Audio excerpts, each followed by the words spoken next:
Hi friends, welcome to my channel. ನನ್ನ ಹಸಿರು ಮನೆ ಬ್ಲಾಗ್ ಚಾನಲನ್ನು ಪ್ಲೀಸ್ ಸಬ್ಸ್ಕ್ರೈಬ್ ಮಾಡಿ, ಶೇರ್ ಮಾಡಿ, ಲೈಕ್ ಮಾಡಿ. ಇವತ್ತೊಂದು ತುಂಬ ಸಿಂಪಲ್ ಆಗಿರುವಂತಹ ಮಸಾಲ ಮಿರ್ಚಿ ಮಾಡುವ. ನಾನಿಲ್ಲಿ ಮಸಾಲ ಮಿರ್ಚಿ ಮಾಡೋದಕ್ಕೆ ಮಿರ್ಚಿ ಮೆಣಸಿನ್ಕಾಯಿನೇ ತೊಗೊಂಡಿದ್ದೀನಿ.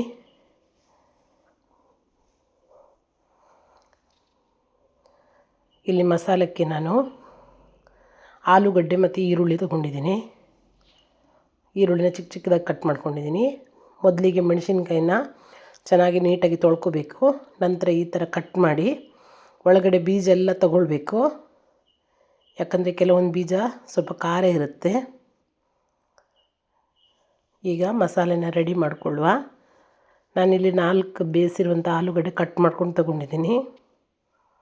ಇದನ್ನು ಚೆನ್ನಾಗಿ ಮ್ಯಾಶ್ ಮಾಡಿಕೊಳ್ಳುವ. ಇದಕ್ಕೆ ಸಣ್ಣದಾಗಿ ಹಚ್ಕೊಳ್ಬೇಕು ಈರುಳ್ಳಿ, ಸ್ವಲ್ಪ ಉಪ್ಪು, ಅಚ್ಚ ಖಾರದ ಪುಡಿ ಎಲ್ಲ ಒಂದು ಅರ್ಧ ಚಮಚ ಹಾಕ್ಕೊಳ್ಳಿ. ಸ್ವಲ್ಪ ಗರಂ ಮಸಾಲ ಪುಡಿ, ಒಂದು ಅರ್ಧ ಚಮಚ ಜೀರಿಗೆ ಪುಡಿ, ಒಂದು 1/4 ಚಮಚ ಆಗುವಷ್ಟು ಅರಿಶಿನ ಪುಡಿ.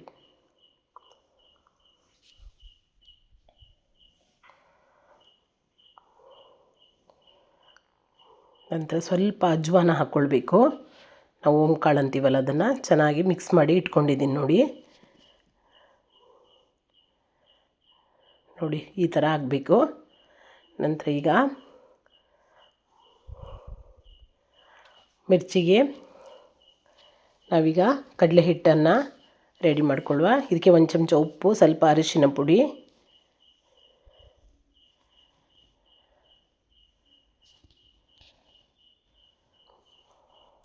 ಒಂದು 1/4 ಚಮಚ ಆಗುವಷ್ಟು ಸೋಡಾ ಪುಡಿ ಹಾಕ್ಕೊಂಡಿದ್ದೀನಿ. ನೀವು ಬೇಕಿದ್ದರೆ ಹಾಕ್ಕೊಳ್ಬೋದು, ಹಾಕಿದ್ರೇ ಚೆನ್ನಾಗಾಗೋದು. ಒಂದು ಸ್ವಲ್ಪ ಹಾಕ್ಕೊಳ್ಬೇಕು. ನಾನಿಲ್ಲಿ ಎಷ್ಟು ಬೇಕೋ ಅಷ್ಟು ಕಡಲೆ ಹಿಟ್ಟು ತೊಗೊಂಡಿದ್ದೀನಿ. ನಾವು ಮಿರ್ಚಿ ಎಷ್ಟು ಮಾಡ್ತೀವಿ ಅದ್ರ ಮೇಲೆ ಕಡಲೆ ಹಿಟ್ಟು ತೊಗೊಳ್ಳೋದು. ನೋಡಿ ಇದನ್ನು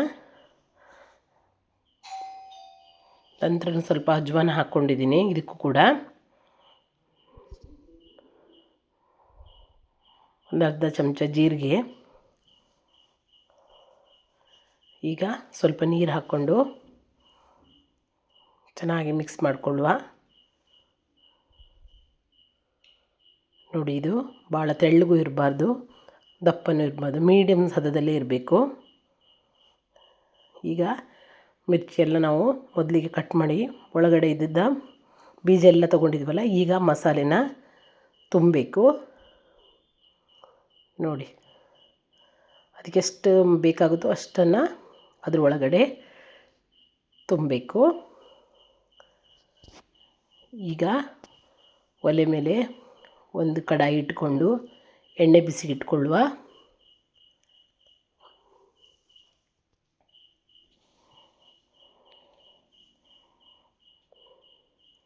ನೋಡಿ, ಅದನ್ನು ನಾನು ಲೋಟದೊಳಗೆ ಹಾಕ್ಕೊಂಡಿದ್ದೀನಿ. ಯಾಕಂದರೆ ಮಿರ್ಚಿ ಬಿಡೋದಕ್ಕೆ ಚೆನ್ನಾಗಾಗತ್ತೆ, ಅದಕ್ಕೋಸ್ಕರ. ನೋಡಿ, ಈ ಥರ ಡಿಪ್ ಮಾಡಿ ಬಿಡಬೇಕು. ನೋಡಿ ಎಷ್ಟು ಚೆನ್ನಾಗಿ ಬರುತ್ತೆ ಅಂತ. ನೋಡಿ ಈ ಥರ ಮಾಡಿ ತುಂಬಾ ಚೆನ್ನಾಗಾಗತ್ತೆ. ನೋಡಿ ಎಷ್ಟು ಚೆನ್ನಾಗಿ ಬಂದಿದೆ ಅಂತ. ಮಿರ್ಚಿ ಸೂಪರಾಗಿ ಬರುತ್ತೆ. ಮಿರ್ಚಿ ತಿನ್ನೋದಕ್ಕೂ ಅಷ್ಟೇ ರುಚಿಯಾಗಿರುತ್ತೆ. ತುಂಬಾ ಟೇಸ್ಟಿಯಾಗಿರುವಂತಹ ಮಸಾಲ ಮಿರ್ಚಿ ರೆಡಿಯಾಗಿದೆ. ಮತ್ತೊಂದು ವಿಡಿಯೋದೊಂದಿಗೆ ಮತ್ತೆ ಸಿಗ್ತೀನಿ. ಬಾಯ್.